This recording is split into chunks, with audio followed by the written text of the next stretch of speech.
Good morning students. EDIM के आज के इस ई लेक्चर के सेशन में आप सब बच्चों का स्वागत है। बच्चों, आज अपन lecture number 5 EDIM module number 2 start कर रहे हैं। तो जैसा आपको याद होगा कि जो अपन ने लास्ट 3 और 4 नंबर के लेक्चर पढ़े थे, उसके अंदर मैंने आपको इनोवेशंस के बारे में बताया था कि इनोवेशंस मार्केटिंग में कैसे होती है, ऑपरेशन में कैसे हो सकती है, टेक्नोलॉजिकल इनोवेशंस कैसे हो सकते हैं। इसके अलावा मार्केटिंग पर्पस से मैंने आपको बताया था कि अपन कैसे प्रोडक्ट को डेवलप करते समय हमें इनोवेशन का ध्यान रखना चाहिए, ताकि हमारे प्रोडक्ट की अगर यूनिकनेस होगी, USP होगी, तो उसी प्रकार से आप ज़्यादा मार्केट कवर कर सकते हैं, ज़्यादा कस्टमर को कवर कर सकते हैं, अपनी सेल्स को इंश्योर कर सकते हैं, मार्केट शेयर बढ़ा सकते हैं। ऐसे ही स्ट्रेटेजिक इनोवेशन के बारे में भी अपन ने उस क्लास में डिस्कस किया था। आज जो अपन डिस्कस करेंगे वो है अपना एंटरप्रेन्योरशिप। तो समझते हैं इस टॉपिक को कि क्या है। देखिए, सबसे पहले अपन समझते हैं एंटरप्रेन्योर कौन होता है। देखिए, एंटरप्रेन्योर का जो वर्ड है ये फ्रेंच वर्ड था एंट्रप्रेन्योरे, जिसका मतलब था टू अंडरटेक, जो कि लेता है अंडरटेक अपने अंदर, या अपने मतलब है कि अंडरटेक जो कमिटमेंट कर रहा है, चीज़ को बता रहा है कि हाँ ये मैं करूँगा। तो अगर हम रिचर्ड कार्लेटन की बात करें, उन्होंने कहा था कि एक ऐसा पर्सन जो कि प्रोडक्शन के फैक्टर्स को बाय करता है किसी सर्टेन प्राइसेस पे। प्रोडक्शन के फैक्टर्स कौन कौन से हैं? जैसे रॉ मटेरियल और स्टॉक। तो रॉ मटेरियल कहाँ से लेगा, कहाँ के मंगवाएगा, कितनी जल्दी मंगवाएगा, किस उसका जो प्लांट है, मैन्युफैक्चरिंग इंडस्ट्री जहाँ है, जहाँ वो चीज़ों को प्रोड्यूस करेगा, वहाँ तक आने का जो उसकी प्राइसेस लगने वाली है, उस प्राइसेस पे वो अपने रॉ मटेरियल को क्या करेगा, परचेज करेगा, और अपने प्लांट पे उन रॉ मटेरियल को मंगा के जो उसके पास मशीनरी है, जो उसके पास इक्विपमेंट्स हैं, उसको कंपाइल करके वो एक आउटकम बनाएगा, यानी फिनिश गुड बनाएगा, और उस फिनिश गुड को किसी एक सर्टेन प्राइसेस पर क्या करेगा, मार्केट में सेल आउट करेगा।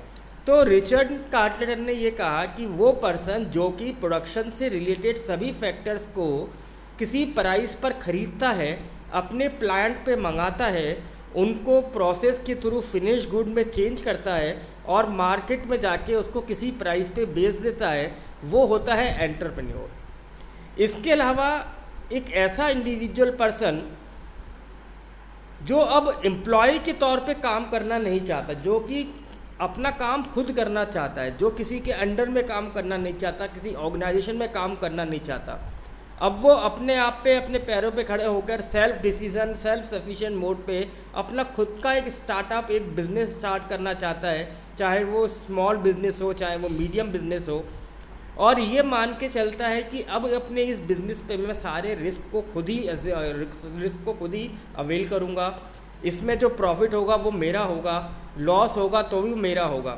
और इस आइडिया के साथ वो अपने बिजनेस को क्रिएट करता है, स्टार्ट करता है, और गुड्स और सर्विसेज बनाता है और मार्केट में उस चीज़ को बेचता है। तो एंटरप्रेन्योर को अगर हम देखे जाएँ तो इसको हम एक बिज़नेस लीडर भी देख सकते हैं, उसको हम एक इनोवेटर भी कह सकते हैं। इनोवेटर इसलिए कह रहे हैं क्योंकि वो एक नए आइडिया के साथ अपने बिज़नेस का वेंचर करता है, अपने बिजनेस के प्रोसेस को करता है। तो अगर हम एंटरप्रेन्योरशिप की बात करें तो एंटरप्रेन्योरशिप क्या है? एंटरप्रेन्योरशिप है कि जहाँ पे एक पर्सन बिजनेस की अपॉर्चुनिटीज़ को ढूंढता है और उन सबको कंपाइल करके अपने बिजनेस के डिसीजन को लेके गुड्स और सर्विसेज बनाता है और उसको मार्केट में सेल आउट करता है। तो एक एंटरप्रेन्योर कौन हो सकता है? एक एंटरप्रेन्योर एक इकोनॉमिक एजेंट हो सकता है, क्योंकि ये मनी से रिलेटेड एक्टिविटीज़ को परफॉर्म कर रहा है। एंटरप्रेन्योर वो होता है जो इकोनॉमिक डेवलपमेंट ऑफ कंट्री में सपोर्ट करता है। क्यों? क्योंकि जब आप एक बिज़नेस डालते हैं तो आपके बिज़नेस में सिर्फ आप ही अर्निंग नहीं करते, आपके साथ कई लोग अर्निंग करते हैं, आपके बिज़नेस के साथ बहुत लोग जुड़ जाते हैं। जैसे ट्रांसपोर्ट वालों को बिज़नेस मिलता है, सप्लायर को मिलता है, रॉ मटेरियल प्रोवाइडर को मिलता है, एम्प्लॉय को मिलता है, लेबर को मिलता है, वर्कर्स को मिलता है, कॉन्ट्रैक्टर को मिलता है, ट्रांसपोर्ट में आपके छोटे जो वाहन वाले होते हैं जो गुड्स को ले जाते हैं उनको मिलता है, जो लोकल ट्रांसपोर्ट होता है, कैरिंग ट्रांसपोर्ट, उनको काम मिलता है। तो इन सब चीज़ों की वजह से एक बिजनेस सबको एक अर्निंग का स्रोत देता है, इसकी वजह से वो लोग क्या करते हैं, इकोनॉमिक डेवलपमेंट में अपना कंट्रीब्यूशन करते हैं। ऐसे ही एक एंटरप्रेन्योर वो है जिसको नॉलेज है, वो जिसके अंदर स्किल्स है, जो चीज़ों को इनिशिएट कर सकता है, जो मोटिवेशन कर सकता है, जो एनकरेज कर सकता है और नए नए आइडियाज़ को लेते हुए इनोवेट कर सकता है। एंटरप्रेन्योर वो होता है जो इसके मन में अपने ऑब्जेक्टिव्स को अचीव करना है, अपने टारगेट को अचीव करना है। जैसे उसने बिज़नेस खोला है तो बिज़नेस किसी विज़न को या मिशन को लेके खोला गया होगा, तो उस मिशन को, उस विज़न को ये इसको कंप्लीट करना चाहता है, अचीव करना चाहता है। ऐसे ही एक एंटरप्रेन्योर वो है जो अपॉर्चुनिटीज़ को देखता है, ये वो है जो अपने साथ साथ सोसाइटी का भी भला करता है, उसके बेनिफिट में भी काम करता है। जैसे हमने CSR एक्टिविटीज़ के बारे में जाना था बिजनेस एनवायरनमेंट में, कि हर वो बिज़नेस जो कि 100 करोड़ से ऊपर चला जाता है उसको क्या करना होता है, उसको अपना CSR एक्टिविटीज़ में 2 से 3% कंट्रीब्यूशन करना पड़ता है। तो यदि वो बिज़नेस अपना आगे बढ़ाता है तो कहीं ना कहीं वो सोसाइटी को भी हेल्प करता है।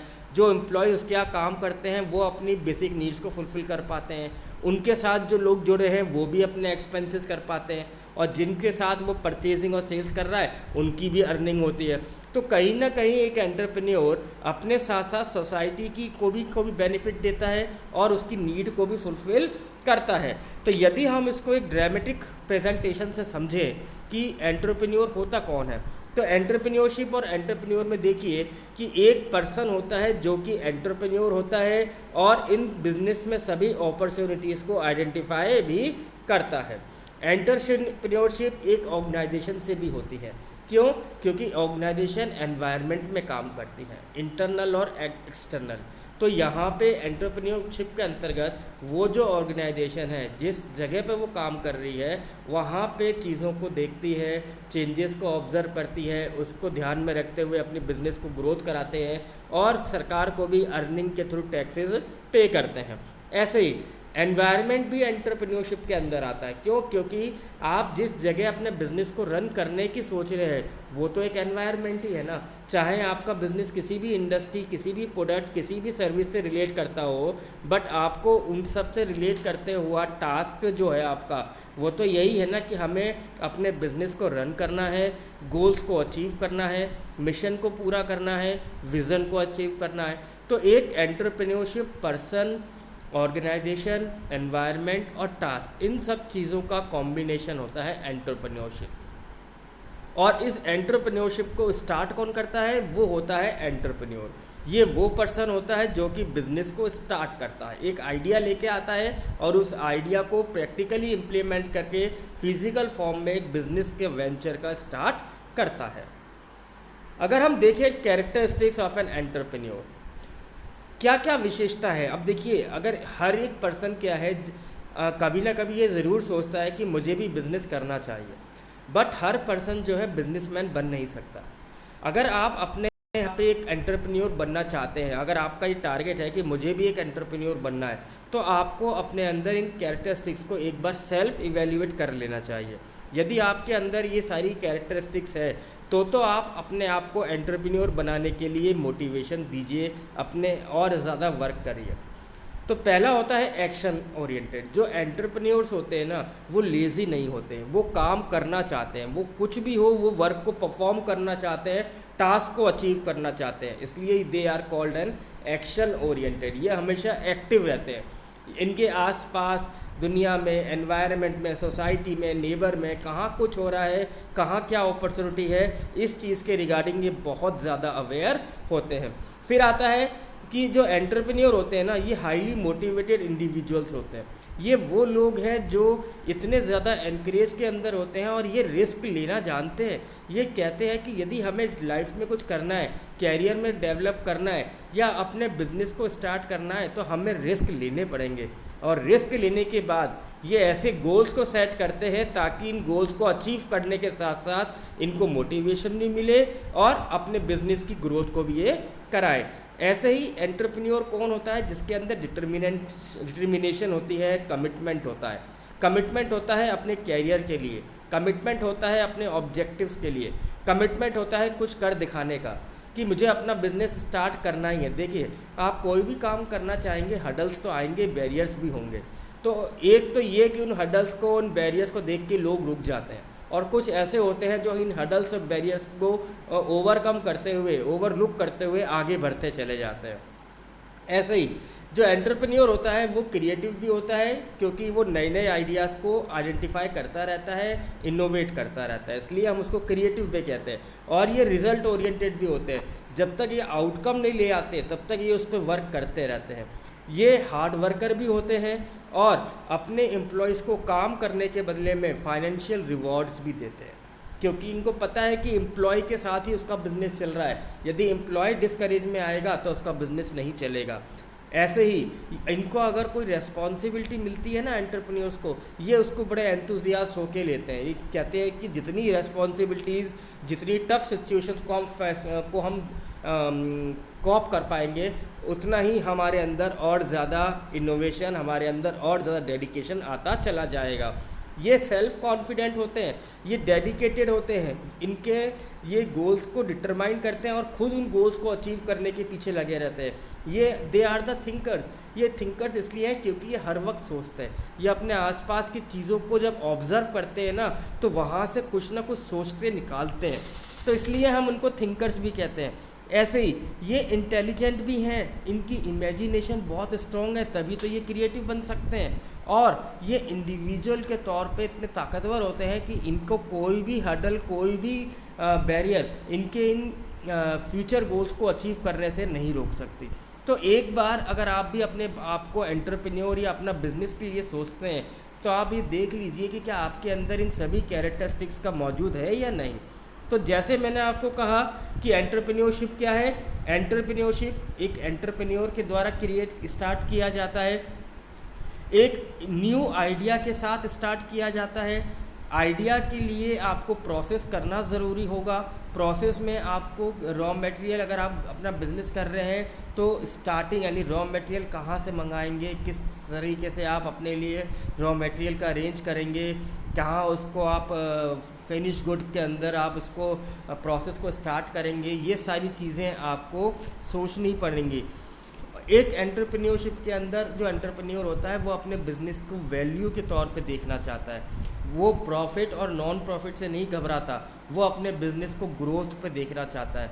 उसके बिज़नेस के जो आइडियाज़ होते हैं ना, वो सारे यूनिक होने चाहिए। और यह जो एंटरप्रेन्योर है अपनी सोच, अपनी इस आइडियाज़ के साथ, अपनी इस एंथुजियाज़म के साथ वो बिज़नेस को एक ऑर्गेनाइजेशन के तौर पे चेंज करता है। तो ये है बच्चों हमारा ओवरऑल एंटरप्रेन्योरशिप के बारे में। इसके अलावा देखिए कि एंटरप्रेन्योरशिप के अंदर देखिए हम कई सारे की एक्टिविटीज़ भी परफॉर्म करते हैं।